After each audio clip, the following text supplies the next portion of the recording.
नमस्कार, मैं रचना शर्मा चढ़ती कला टाइम टीवी देख रहे सभी दर्शकों का स्वागत करती हूं। आप देख रहे हैं हरियाणा न्यूज। समाचारों की शुरुआत से पहले एक नजर आज की मुख्य सुर्खियों पर।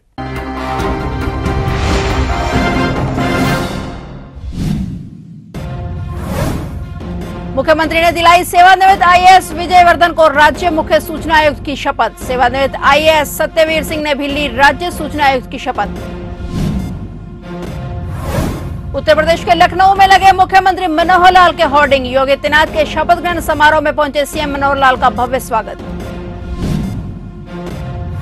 27 मार्च को करनाल में एक लाइट एंड साउंड का शो का आयोजन। श्री गुरु तेग बहादुर जी के 400वें प्रकाश पर्व की मौके पर पानीपत में एक विशाल आयोजन।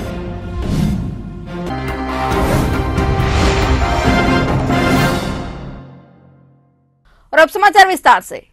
हरियाणा के मुख्यमंत्री मनोहर लाल ने शुक्रवार को सेवानिवृत्त आईएएस विजय वर्धन को राज्य मुख्य सूचना आयुक्त और सेवानिवृत्त आईएएस सत्यवीर सिंह फुलिया को राज्य सूचना आयुक्त के रूप में पद एवं निष्ठा की शपथ दिलाई। चंडीगढ़ स्थित हरियाणा निवास में आयोजित कार्यक्रम में दोनों सेवानिवृत्त आईएएस अधिकारियों ने हिंदी में शपथ ली। बता दें कि महामहिम राज्यपाल ने सूचना का अधिकार अधिनियम 2005 की धारा 15 की उपधारा 3 के अधीन समिति की सिफारिश पर सेवानिवृत्त आईएएस विजय वर्धन को राज्य मुख्य सूचना आयुक्त और सेवानिवृत्त आईएएस सत्यवीर सिंह फुलिया को राज्य सूचना आयुक्त के पद पर नियुक्ति दी है। इस मौके पर बिजली मंत्री रणजीत सिंह, कृषि मंत्री जयप्रकाश दलाल मौजूद रहे। इनके साथ साथ मुख्य सचिव संजीव कौशल, मुख्यमंत्री के मुख्य प्रधान सचिव डीएस ढेसी सहित कई वरिष्ठ अधिकारी व शपथ लेने वाले अधिकारियों के पारिवारिक सदस्य मौजूद रहे।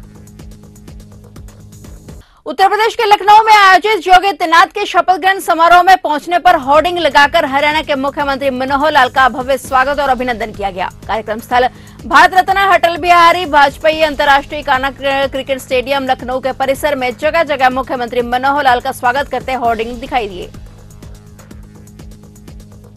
श्री गुरु तेग बहादुर जी के 400वें प्रकाश पर्व से पूर्व 27 मार्च को करनाल में एक लाइट एंड साउंड शो का आयोजन होगा। इस शो के जरिए गुरु तेग बहादुर जी के जीवन से जुड़ी बातों को दर्शकों तक पहुंचाया जाएगा। इसकी जानकारी निफा और हरियाणा पंजाबी साहित्य अकादमी द्वारा एक प्रेस वार्ता के दौरान दी गई। हरियाणा साहित्य अकादमी के उपाध्यक्ष गुरविंदर धमीजा ने बताया कि गुरु तेग बहादुर जी के 400वें प्रकाश पर्व के मौके पर हरियाणा सरकार द्वारा आगामी 24 अप्रैल को पानीपत में एक विशाल आयोजन होगा। उससे पहले प्रदेश में 5 जगह पर श्री गुरु तेग बहादुर जी के जीवन से जुड़ा लाइट एंड साउंड शो दिखाया जा रहा है। इस कड़ी में हरियाणा पंजाबी साहित्य अकादमी द्वारा 27 मार्च को करनाल के अंबेडकर चौक स्थित डॉक्टर मंगल सेन सभागार में भी शाम 5 बजे यह लाइट एंड साउंड शो आयोजित होगा। उन्होंने बताया कि 1.5 घंटे तक चलने वाले इस शो के जरिए श्री गुरु तेग बहादुर जी के जीवन पर प्रकाश डाला जाएगा। उन्होंने लोगों से अपील की है कि बड़ी संख्या में मंगल सेन ऑडिटोरियम पहुंचकर लाइट एंड साउंड शो का हिस्सा बने और गुरु तेग बहादुर जी के महान जीवन से जुड़ी बातों को जानने का सौभाग्य प्राप्त करें।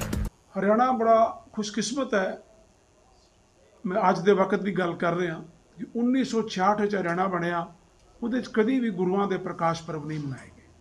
ये पहला साडे वास्ते एक समा आया ਜਦੋਂ ਗੁਰੂਆਂ ਦੇ ਪ੍ਰਕਾਸ਼ ਪੁਰਬ ਰਾਜ ਪੱਧਰੀ ਸਮਾਗਮਾਂ ਦੇ ਰੂਪ ਵਿੱਚ ਮਨਾਏ ਜਾ ਰਹੇ ਨੇ। ਗੁਰਦੁਆਰਿਆਂ 'ਚ, ਘਰਾਂ 'ਚ, ਸੰਤਾਂ ਸਮਾਗਮਾਂ 'ਚ ਹਮੇਸ਼ਾ ਹੀ ਮਨਾਏ ਜਾਂਦੇ ਸਨ। ਮਗਰ ਜਦ ਤੱਕ ਕਿਸੇ ਵੀ ਚੀਜ਼ ਨੂੰ, ਜਿਸ ਤਰ੍ਹਾਂ ਹੁਣੇ ਮੇਰੇ ਸਾਥੀਆਂ ਨੇ ਦੱਸਿਆ, ਕੋਈ ਕੋਰੀਕੂਲਮ ਵਿੱਚ, ਕੋਈ ਸਿਸਟਮ ਵਿੱਚ ਨਹੀਂ ਲਵਾਂਗੇ ਤਦ ਤੱਕ ਉਹਦੀ ਯਾਦਗਾਰਾਂ ਬਹੁਤ ਲੰਮੀਆਂ ਨਹੀਂ ਰਹਿੰਦੀਆਂ।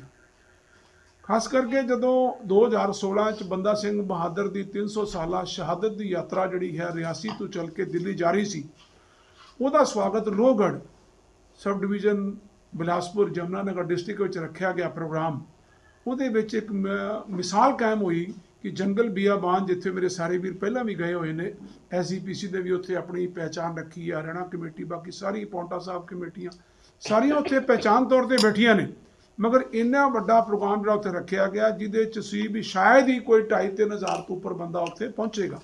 ਮਗਰ 3 ਜੂਨ 2016 ਨੂੰ ਉੱਥੇ 35,000 ਬੰਦੇ ਨੇ पहुंच के गुरु नानक के चरणों च अपनी दस्तक दी और पहचान दसी कि कितना प्यार है अपने विरसे नूं।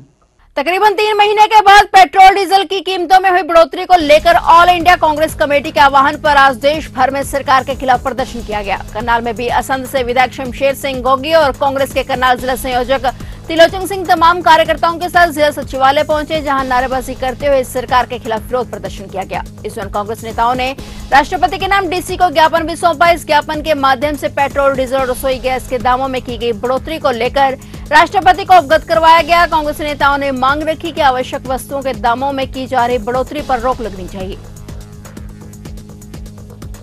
आज हमने जो तेल की कीमतें बढ़ रही हैं, जो इलेक्शन की वजह से लॉकडाउन लगा हुआ था तेल की कीमतों पे, वो खुल गया है और 3 दिन में ही 2 रुपये 40 पैसे रेट बढ़ा दिया। ये लूट आके भी चलेगी। हमने डीसी साहब को यही बात कही है, भाई आप सरकार को हमारी बात पहुंचा देना कि ये देश जनता से बनता है। अगर जनता को लूट दोगे, जनता ही नहीं रहेगी, तो फिर इस देश कहाँ बचेगा। तो हमारे विचार जो हैं सरकार तक पहुँचा देना कि जब चुनाव के दौरान कीमतें रोक ली जाती हैं और चुनाव के बाद कीमतें बढ़ती हैं, फिर ये कहते हैं कि हमारे हाथ में नहीं है, ये जो बैरल का रेट बढ़ता है उस हिसाब से बढ़ाया जाता है। इससे साफ जाहिर हिंदुस्तान की जनता जान चुकी है कि तेल डीजल की जो कीमतें हैं, रसोई गैस की जो कीमतें हैं, वो इनके हाथ में है। इनमें यही चाहते हैं रेट बढ़ाते हैं, यही चाहते हैं रेट कम करते हैं। बढ़ती महंगाई के विरोध में कांग्रेस नेता और कार्यकर्ताओं द्वारा आज अंबाला में भी सड़क पर उतरकर केंद्र और प्रदेश सरकार के खिलाफ जमकर नारेबाजी की गई और सरकार के विरुद्ध एक ज्ञापन राष्ट्रपति के नाम डीसी अंबाला को सौंपा गया। कांग्रेस नेताओं ने पेट्रोल, डीजल, रसोई गैस और खाद्य वस्तुओं के दामों में उछाल के लिए भाजपा सरकार को जिम्मेदार ठहराते हुए कहा कि रोजाना पेट्रोल के दामों में बढ़ोतरी हो रही है, दालों और तेल के दाम आसमान छू रहे हैं, लेकिन भाजपा सरकार को आमजन की कोई फिक्र नहीं है। देखिए, जिस प्रकार से इस सरकार द्वारा लगातार पेट्रोल, डीजल, गैस के दाम बढ़ाए जा रहे हैं, खाने के तेल की बात करें तो आम आदमी के पहुंच से बहुत दूर हो चुका है। खाने का तेल कई गुना उसके रेट बढ़ चुके हैं। जिस प्रकार से हाल ही में 5 राज्यों में चुनाव हुआ, भाजपा को भारी बहुमत भी मिला, लेकिन जिस प्रकार से इन्होंने आगे महंगाई बढ़ा दिया, मुझे लगता है ये जनता को रिटर्न गिफ्ट दे रहे हैं और जनता पे लगातार अत्याचार करते जा रहे हैं। हमारी अध्यक्षा कुमारी शैलजा जी, हमारे राष्ट्रीय नेतृत्व सोनिया गांधी जी, राहुल जी के निर्देश पर आज यहाँ पर हम धरना प्रदर्शन कर रहे हैं और ये हमारे प्रदर्शन तब तक जारी रहेंगे जब तक इस सरकार की गुमकरनी नींद नहीं खुलती, ये अपना अत्याचार लोगों के खिलाफ बंद नहीं करते। कलायत अनाज मंडी में इंडियन नेशनल लोकदल के राष्ट्रीय महासचिव अभय सिंह चौटाला ने संगठन की मजबूती के लिए कार्यकर्ताओं की मीटिंग ली। अभय चौटाला ने कहा कि इनेलो सरकार बनने पर बुजुर्गों को 10,000 और बेरोजगारों को 21,000 मासिक भत्ता मिलेगा। इनेलो लोकदल महासचिव अभय चौटाला को पगड़ी पहनाकर सम्मानित किया गया। सम्मेलन में अभय चौटाला ने भाजपा व जसपा पर बड़ा हमला करते हुए उन्होंने कहा कि हरियाणा विधानसभा में जो उनके सामने बैठे हैं वे कहीं ना कहीं संदेह के घेरे में हैं। उनको मेरे सवालों के जवाब देने की हिम्मत नहीं होती क्योंकि मैं बेईमान नहीं हूं। उन्होंने आगे कहा कि कांग्रेस की गुटबाजी है, इसलिए 5 राज्यों के चुनाव में कांग्रेस का सुपड़ा साफ हो गया है। उन्होंने कहा कि 2024 में इनेलो सत्ता में आएगी।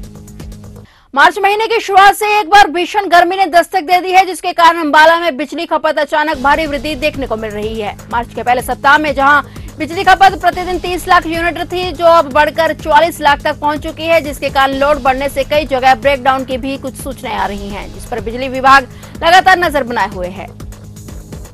तो आज का डेटा आ रहा है हमारे पास, वो कल की जैसे मैं आपको बताऊं तो वो 42 लाख के करीब खपत हो गई है, और 44 लाख के करीब खपत हो गई है, जिससे ये दिखाते हैं कि 12-13 लाख का इमीडिएट 15-20 रोज के अंदर में बढ़ना ये काफ़ी ज़्यादा मैटर करता है इस बारे में। तो इससे लोड भी काफ़ी ज़्यादा पड़ गया होगा। हाँ, नेचुरली इससे लोड जो एसी चल गए या फिर जैसे हमारे कुछ एग्रीकल्चर के कंज्यूमर्स हैं वहाँ पे एग्रीकल्चर ट्यूबवेल्स वगैरह चल गए, उसकी वजह से भी ये हमारा ये लोड काफ़ी ज़्यादा बढ़ा हुआ है। तो इससे क्या कुछ चैलेंज बिजली विभाग के सामने आ रहे हैं या ब्रेकडाउन वगैरह भी? कुछ ब्रेकडाउन से पीछे हो रही थी, लेकिन हमने पीछे एक मेंटेनेंस का काम एक्सटेंसिवली काम किया हुआ है। इसके साथ साथ आपको आपके नॉलेज में बता दूं कि पिछले अप्रैल से लेके अभी तक हमने जो अपनी तैयारी की थी उसमें तो एक तो जो भी ओवरलोडेड फीडर थे जिसके भी 200 एम्पियर से ज़्यादा लोड हो गया था उसको हमने बाइफरकेट किया है।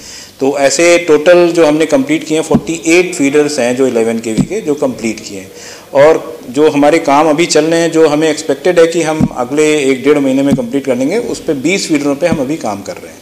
अंबाला में हरियाणा रोडवेज रिटायर्ड कर्मचारी संघ कर्मचारियों का बसों में मुफ्त सफर बंद करने पर सरकार के खिलाफ प्रदर्शन किया गया और जीएम रोडवेज को परिवहन मंत्री के नाम ज्ञापन सौंपकर रिटायर्ड कर्मचारियों का कहना है कि हमने रोडवेज विभाग में मेहनत से 35 साल काम किया है, अगर सरकार ने जल्द ये फैसला वापस नहीं लिया तो राज्य स्तर पर प्रदर्शन होंगे। हरियाणा रोडवेज रिटायर कर्मचारी ये हमारी यूनियन बनी हुई है।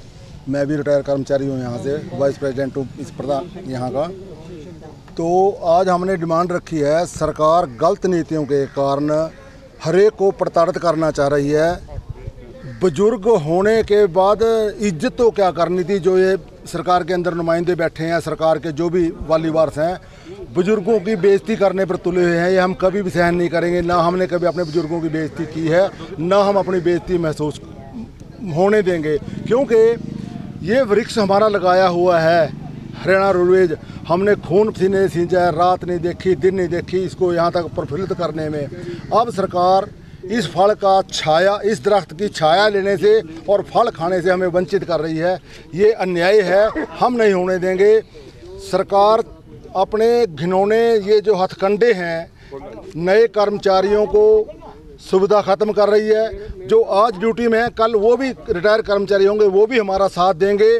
हम भी जितने भी रिटायर पर्सन हैं, इसके लिए चाहे आंदोलन करना पड़े, हम इसके लिए लड़ाई लड़ेंगे। जैसे पहले था हमारा वैसे ही लागू होना चाहिए। जो लफ्ज़ लिखा है नॉट फॉर फ्री ड्राइविंग, सिर्फ ये वहाँ से उठाना है, इन्होंने कुछ नहीं करना है। फिलहाल हरियाणा न्यूज में इतना ही। तब तक के लिए देखते रहिए चढ़ती कला टाइम टीवी और मुझे दीजिए इजाजत। धन्यवाद।